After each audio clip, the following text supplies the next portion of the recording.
غسل میں 3 چیزیں فرض ہیں، ان کے بغیر غسل درست نہیں ہوتا، آدمی ناپاک ہی رہتا ہے۔ بسم اللہ الرحمن الرحیم۔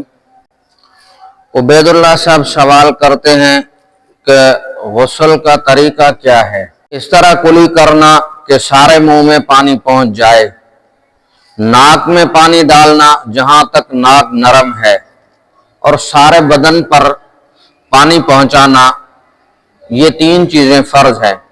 ان 3 چیزوں کے علاوہ باقی چیزیں سنت ہیں، ان کے کرنے سے ثواب ملتا ہے، اور اگر نہ کرے تو بھی غسل ہو جاتا ہے، مگر سنت کے موافق نہیں ہوتا۔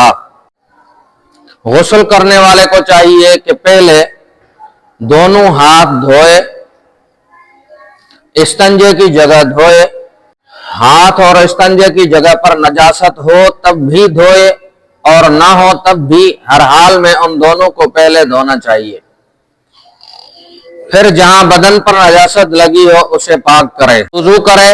اگر اسٹول یا پتھر پر بیٹھ کر غسل کر رہا ہے تو وضو کرتے وقت پیر بھی دھو لے، یعنی اوپر کی جگہ ہے، اور اگر ایسی جگہ ہے کہ پیر بھر جائیں گے نیچے والے پانی سے تو پھر غسل کے بعد پھر دھونے پڑیں گے، تو سارا وضو کرے مگر پیر نہ دھوئے۔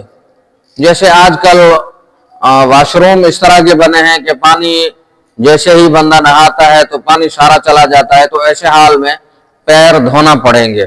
وضو کے بعد 3 مرتبہ اپنے سر پر پانی ڈالے، پھر 3 مرتبہ سیدھی سائیڈ پر پانی ڈالے، اور پھر 3 بار الٹے کندھے پر پانی ڈالے، اس طرح کے سارے جسم پر پانی بہہ جائے۔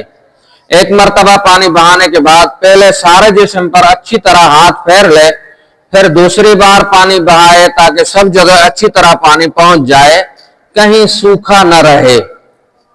پھر اس جگہ سے ہٹ کر پاک جگہ میں آ جائے اور پیر دھوئے، اور اگر وضو کے وقت پیر دھو لیے ہوں تو اب دھونے کی حاجت نہیں ہے۔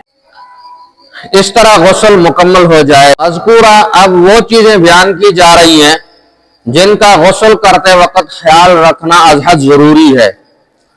سب سے پہلے غسل کرتے وقت قبلے کی طرف منہ نہ کرے، اور پانی بہت زیادہ نہ بہائے کیونکہ یہ اسراف ہے، اور پانی بہت کم نہ لے کہ اچھی طرح غسل نہ کر سکے، اور ایسی جگہ غسل کرے کہ اسے کوئی نہ دیکھے۔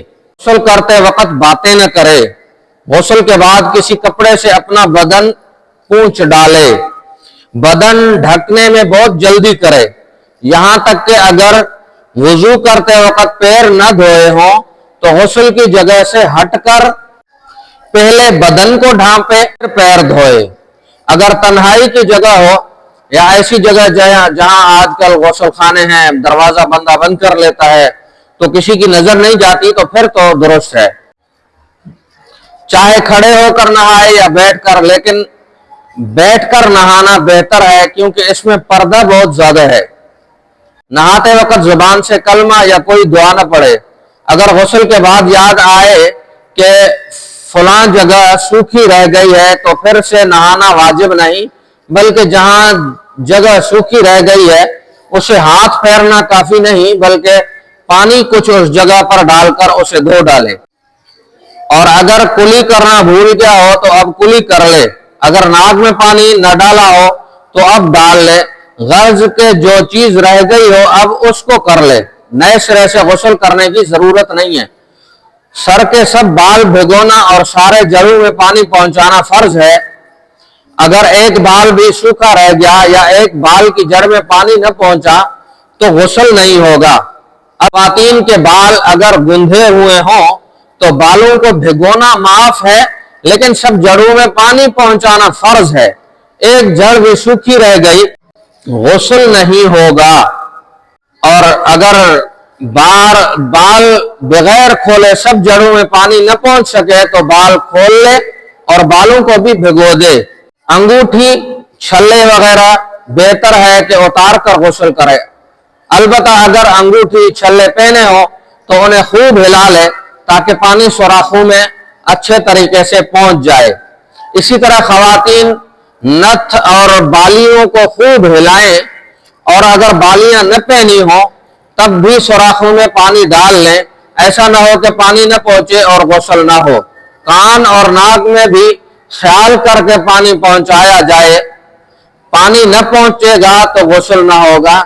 یہ سارا طریقہ حضرت حکیم الامت مجدد الملت حضرت مولانا اشرف علی تھانوی رحمہ اللہ نے بہشتی زیور میں تالیف فرمایا ہے۔